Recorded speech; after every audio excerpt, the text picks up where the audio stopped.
sejam bem-vindos a mais um TV UERJ Esportes. Eu sou Paloma Angel e hoje na mesa, Thiago e Gabriel. Tudo bom, meninos? E aí, Paloma, tudo bem? Vamos falar de Campeonato Brasileiro, que o Figueirense jogou com o Vasco e ganhou de 4-2 em São Januário, com gols e os gols do Vasco foram feitos por Edmundo e Leandro Amaral. O que vocês acharam do jogo?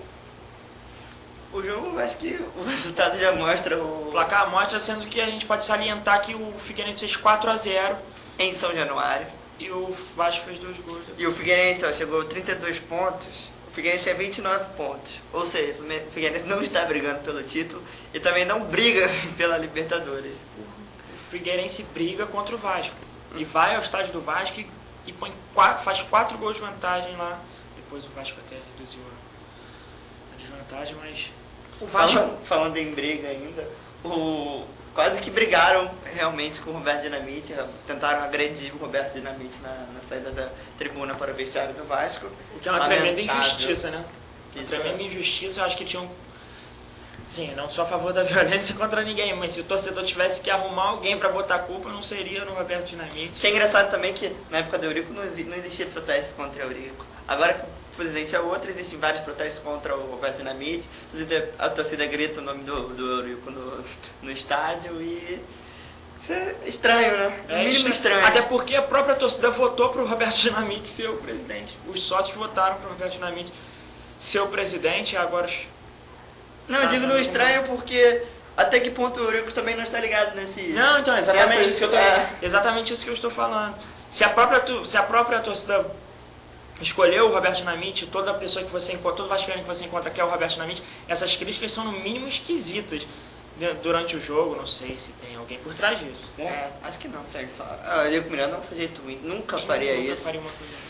O Sérgio Cabral também esteve no jogo com os filhos e foi lá. Né? Não, o filho, o governador. O Sérgio Cabral. O pai tá sempre.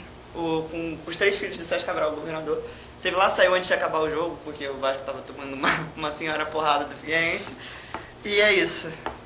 E o Vasco, né, que tem 74% de chance de ser rebaixado e joga a próxima rodada com o Sport. Na Ilha do Retiro. Vou reduzir bastante o comentário, né? Vai perder e vai se rebaixar também. E o Flamengo, que venceu o Náutico, né, com gols de Marcelinho Paraíba e Léo Moura. O que vocês acharam? O Flamengo jogou muito bem o primeiro tempo. Fez um gol só, mas podia ter feito uns 2, 3, né? Exatamente, eu achei que eu já tinha até ouvido isso. O Flamengo jogou melhor no primeiro tempo, achei que ia ser uma pintura o primeiro gol, pena que foi de pênalti. O goleiro poderia ter sido expulso. Se fosse o Vasco, com certeza seria. Não seria um absurdo o goleiro Eduardo ter sido expulso. O Marcelinho bateu o pênalti, botou a bola de um lado e o goleiro do outro. Aí no segundo tempo, completamente o contrário. O Flamengo recuou demais e o Náutico perdeu muitas oportunidades, perdeu muitos gols. Inclusive, teve uma hora ali que os torcedores do Flamengo começaram a ficar com medo de um empate, até uma virada do Náutico, que estava uma pressão muito se forte. a gente for considerar o segundo tempo, o Náutico merecia no mínimo um empate, mas o Caio Júnior falou até depois do jogo, pediu muito para os jogadores arriscarem de fora da área, arriscarem, por favor, arrisquem. E aí, acabou que numa dessas batidas de fora da área, o Léo Moura fez um golaço, um belíssimo gol, né? Talvez o gol da rodada. Não, né? acho que aquele do Cuevas foi mais bonito. Do Cuevas foi um golaço. Mais bonito. E até pela bola. O do Cuevas foi no meio do gol também, né? Foi um golaço. Foram 2 golaços, foram dois belos gols. E o Flamengo se manteve na 4ª posição. Os 5 primeiros colocados venceram seus jogos e mantiveram-se ali na briga pelo título. E agora vamos falar de quê, Paloma? Vamos falar de Grêmio e Botafogo. Botafogo que perdeu pro Grêmio. O jogo foi 2-1. O gol do Botafogo foi feito pelo Renato Silva, né?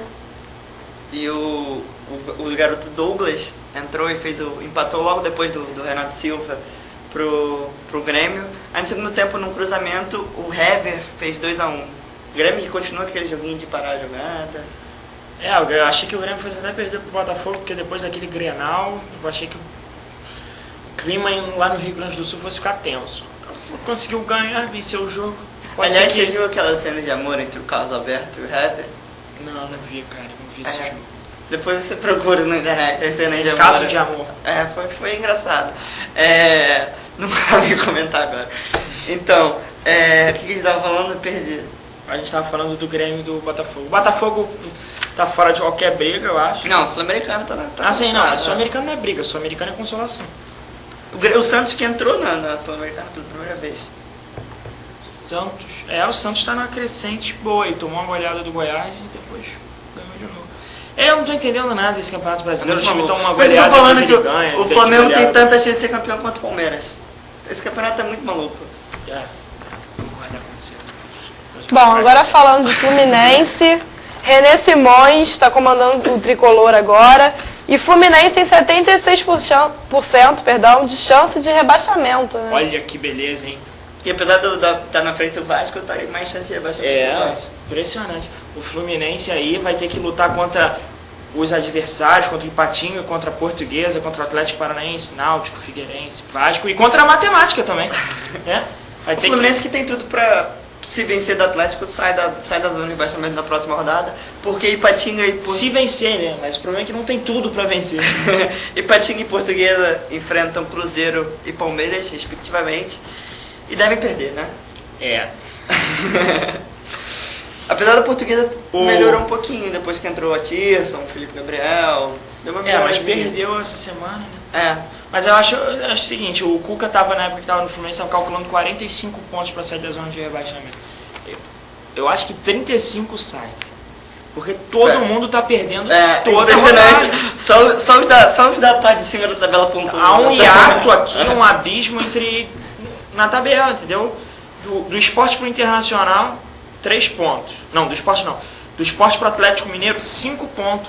Isso divide quem tá lá pra baixo e quem tá lá pra cima. E aí tem outro hiato ali entre Curitiba e São Paulo. Eu acho que o corte do rebaixamento é o Atlético Mineiro. Do Atlético Mineiro pra baixo, todo mundo briga pra não cair. Exatamente. Bom, agora vamos falar de Copa do Mundo de futsal. Sábado o Brasil jogou contra a Rússia e ganhou de 7-0, que era um temido adversário, né? É isso aí, o Brasil teve sua terceira vitória, se classificou para a próxima fase, enfrenta Cuba na quarta-feira. Cuba é um país muito tradicional no futebol de salão. Você já ouviu falar do time de Cuba? Já tem um fixo ali, ó. Muito bom. Tradicional, camisa 4. O Brasil ganhou de 7-0, todo mundo dizia que ia ser um jogo difícil, que era jogo para 2-1, 3-1 no máximo. Ganhou de 7-0, uma goleada bastante confortável.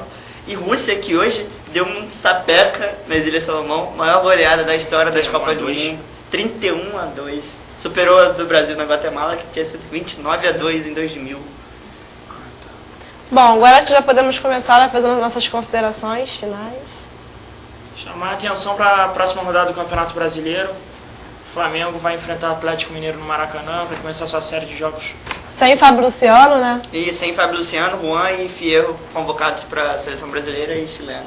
Começar sua série de jogos aí no Maracanã para tentar arrancar da final aí no Brasileiro. Tem tudo para ganhar do Atlético Mineiro, o Vasco tem tudo para perder. Tem tudo para ganhar do Atlético Mineiro, tem tudo para ganhar do Vasco. E Curitiba é o jogo mais complicado. Mais complicadinho. Mas deve vencer também. Exato. O Botafogo joga contra quem? O Botafogo pega... Quem joga o Botafogo joga com quem? Com Vitória. Vitória. O Botafogo joga com Vitória, também tem tudo para perder. E o Fluminense joga com o Atlético Paranaense, tem uma grande chance de perder também. E o Vasco joga com o Sport na Ilha do Retiro. Esse já perdeu. Então até uma próxima conexão. Obrigado, gente.